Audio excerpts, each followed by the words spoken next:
राखी from विद्यार्थी.in and in this session मैं आपको बताऊंगी the concept regarding valency, valence shell, valence electron and how to calculate the valency of an element. ठीक है, तो ये जो क्वेश्चन है, ये क्वेश्चन है पेज नंबर 54 पे।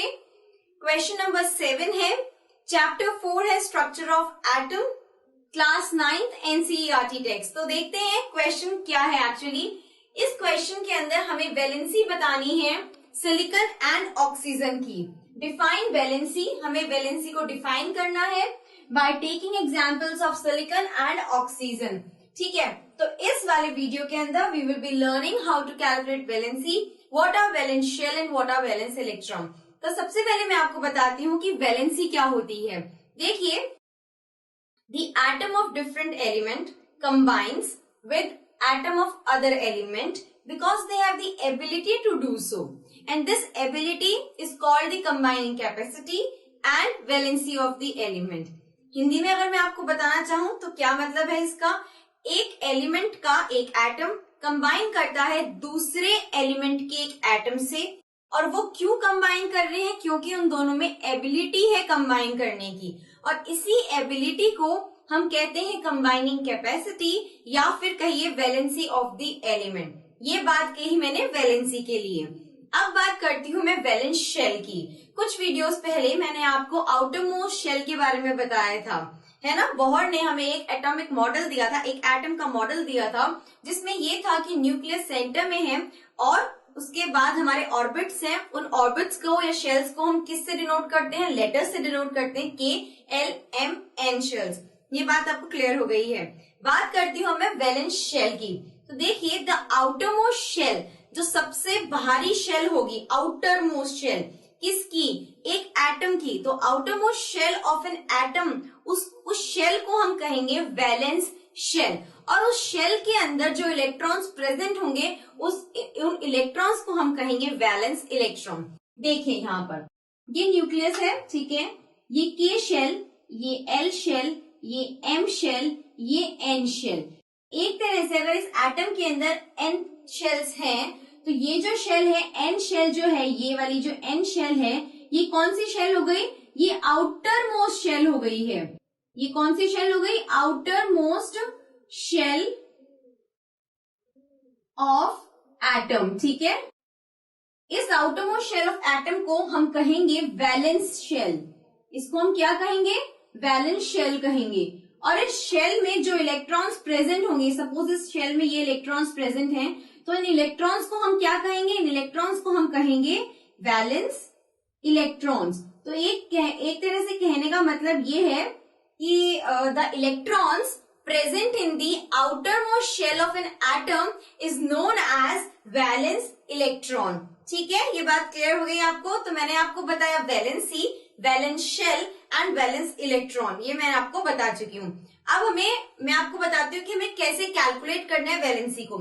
एक बात तो आपको ये जरूर पता होगी, मैंने कुछ वीडियोस पहले आपको बताई थी कि आउटरमोस्ट शेल के अंदर, outermost shell of an atom can accommodate maximum of 8 electrons in it. जो आउटरमोस्ट शेल होती है किसी भी एटम की, वो अकोमोडेट करेगा मैक्सिमम ऑफ 8 इलेक्ट्रॉन्स। और अगर आउटरमोस्ट शेल के अंदर 8 इलेक्ट्रॉन्स प्रेजेंट हैं, इसका मतलब it is having an octet. Octet मतलब 8 इलेक्ट्रॉन्स कंप्लीटली फिल्ड अप हैं। तो किसी भी शेल के अंदर, या कहूं मैं, अगर outermost shell of an atom में 8 इलेक्ट्रॉन्स प्रेजेंट हैं, that means it is having an octet. वो उसके पास ऑक्टेट है और वो कंप्लीटली फिल्ड है। 8 इलेक्ट्रॉन्स का मतलब ये होता है completely filled shell of an atom. ठीक है, ये बात क्लियर हो गई। अब मैं बताती हूँ, अगर आउटरमोस्ट शेल के अंदर सपोज कीजिए 1 इलेक्ट्रॉन प्रेजेंट है, 2 इलेक्ट्रॉन प्रेजेंट है, 3 इलेक्ट्रॉन प्रेजेंट है, या कहिए 4 इलेक्ट्रॉन प्रेजेंट है, तो अगर आउटरमोस्ट शेल में 1 से लेके 4 तक इलेक्ट्रॉन्स प्रेजेंट हैं, तो वैलेंसी क्या हो जाएगी, वैलेंसी हो जाएगी equals to number of electrons present in outermost shell. लेकिन अगर आउटरमोस्ट शेल के अंदर इतने इलेक्ट्रॉन्स प्रेजेंट हैं जो 8 के क्लोज हैं, अगर आउटरमोस्ट शेल में जो इलेक्ट्रॉन्स प्रेजेंट हैं उनकी काउंटिंग 8 के क्लोज आ रही है, सपोज 5, 6, 7, अगर 5 इलेक्ट्रॉन्स प्रेजेंट है, 6 इलेक्ट्रॉन्स प्रेजेंट है, 7 इलेक्ट्रॉन्स प्रेजेंट है, that means they are close to 8, उस केस में वैलेंसी हो जाएगी 8 minus what, number of electrons in the outermost shell. ठीक है, ये दो केस मैंने आपको बताया और मैं ब्लैक बोर्ड पे लिख रही हूं। If electrons are present in outermost shell, I should write if 1 to 4 electrons are present in outermost shell, then valency is equals to what? Number of electrons in outermost shell। ठीक है, इस case में अगर 1 से लेके 4 तक electrons present है तो वैलेंसी ये हो जाएगी, if electrons are present close to 8, if electrons are present close to 8 in outermost shell, उस केस में वैलेंसी क्या हो जाएगी, valency would be equals to 8 minus number of electrons in outer most shell. ठीक है, ये बात आप प्लीज ध्यान से सुनिएगा और अपनी नोटबुक्स में उतार लीजिएगा। ठीक है, अब हम बात करते हैं क्वेश्चन की। हमें बताना है सिलिकॉन एंड ऑक्सीजन के अंदर वैलेंसीज कितनी हैं, क्योंकि डिफाइन वैलेंसी वो मैं आपको कर चुकी हूँ by taking the examples of silicon and oxygen. वो एग्जांपल लेके मैं आपको अच्छे से और क्लियर कर देती हूँ। Fine, so please have a look on the white board now. So silicon and oxygen. Silicon का एटॉमिक नंबर क्या होता है? एटॉमिक नंबर सिलिकॉन का है 14। एटॉमिक नंबर सिलिकॉन का क्या है? 14। नंबर ऑफ इलेक्ट्रॉन्स कितने हो जाएंगे?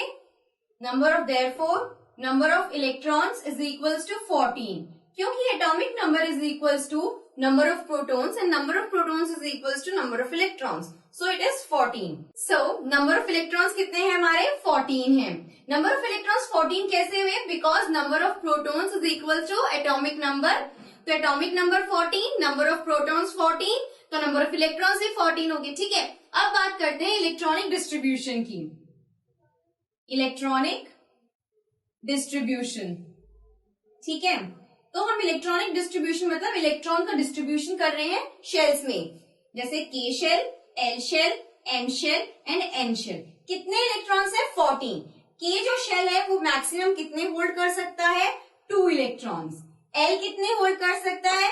8 इलेक्ट्रॉन्स। बच गए कितने? 4 electrons. 2 plus 8 10 and it's over 14। 14 minus 10 is 4, तो जो 4 इलेक्ट्रॉन्स है वो एम शेल में आ जाएंगे। तो सिलिकॉन के लिए जो हमारा आउटर मोस्ट शेल है वो है एम। तो सिलिकॉन के केस में आउटर मोस्ट शेल कौन सी शेल हो गई? एम शेल हो गई है। आउटर मोस्ट शेल जो है वो कौन सी है? एम शेल है। ठीक है, अब देखिए मैंने आपको बोला था वैलेंसी निकालनी है मुझको अब सिलिकॉन की, तो मैं कैसे निकालूंगी? आउटर मोस्ट शेल में कितने इलेक्ट्रॉन्स हैं? आउटर मोस्ट शेल में 4 इलेक्ट्रॉन्स प्रेजेंट है, और मैंने आपको बोला था अगर outer most shell of an atom के अंदर 1 से लेके 4 इलेक्ट्रॉन्स प्रेजेंट होते हैं तो valency is equals to number of electrons in outer most shell. तो इसका मतलब सिलिकॉन की जो वैलेंसी होगी वो कितनी हो जाएगी? 4 हो जाएगी। तो valency of silicon is 4। Now coming to the next one, oxygen की बात करते हैं। ठीक है, तो ऑक्सीजन के केस में मुझे आप ये बताइए कि ऑक्सीजन का एटॉमिक नंबर क्या होता है? ऑक्सीजन का एटॉमिक नंबर है इट्स 8। ठीक है, एटॉमिक नंबर ऑक्सीजन का क्या है? 8 है। Therefore I can say number of electrons कितने हो जाएंगे? नंबर ऑफ इलेक्ट्रॉन्स हो जाएंगे 8। ठीक है, इलेक्ट्रॉनिक डिस्ट्रीब्यूशन अगर मैं करूं, इलेक्ट्रॉनिक डिस्ट्रीब्यूशन अगर मैं करती हूं तो शेल्स में मैं डिवाइड करूंगी, शेल्स में डिस्ट्रीब्यूट करूंगी, K shell, L shell, M shell and N shell. कितने इलेक्ट्रॉन्स हैं? 8। के में कितने इलेक्ट्रॉन्स मैक्सिमम आ सकते हैं? 2 आ सकते हैं। बच गए कितने इलेक्ट्रॉन्स? बिकॉज अगर 2 यहाँ चले गए और 8 टोटल इलेक्ट्रॉन्स थे तो इलेक्ट्रॉन्स लेफ्ट आर 6, तो वो 6 इलेक्ट्रॉन्स किस शेल में आ जाएंगे? एल शेल में आ जाएंगे। तो ऑक्सीजन के लिए जो मेरी ये एल शेल है, ये क्या है? आउटर मोस्ट शेल है। किसकी? एक इस एटम की, outer most shell of oxygen atom. ठीक है, अब मैंने बोला था अगर आउटर मोस्ट शेल में जो इलेक्ट्रॉन्स प्रेजेंट हैं, अगर वो इलेक्ट्रॉन्स 8 के क्लोज हैं, 8 के क्लोज हैं अगर वो इलेक्ट्रॉन्स, तो वैलेंसी हो जाएगी 8 minus number of electrons present in the valence shell. ठीक है, तो ऑक्सीजन के केस में जो वैलेंसी को मैं V से रिप्रेजेंट कर रही हूं, it is equals to 8 minus number of electrons present in outer most shell. ठीक है, तो आउटर मोस्ट शेल में कितने इलेक्ट्रॉन्स प्रेजेंट है? 6। So valency is equals to 8 minus 6 which is equals to 2। तो ऑक्सीजन की वैलेंसी कितनी हो जाएगी? ऑक्सीजन की वैलेंसी हो जाएगी 2। ठीक है, आई होप ये जो मैंने आपको valency, valence electron, valence shell, ये सब कुछ जो बताया है वो क्लियर हो गया होगा। लेकिन अगर किसी को डाउट हो then please do let me know your doubts in the comment box given below. So this was all about this session and it's time to say you all good bye.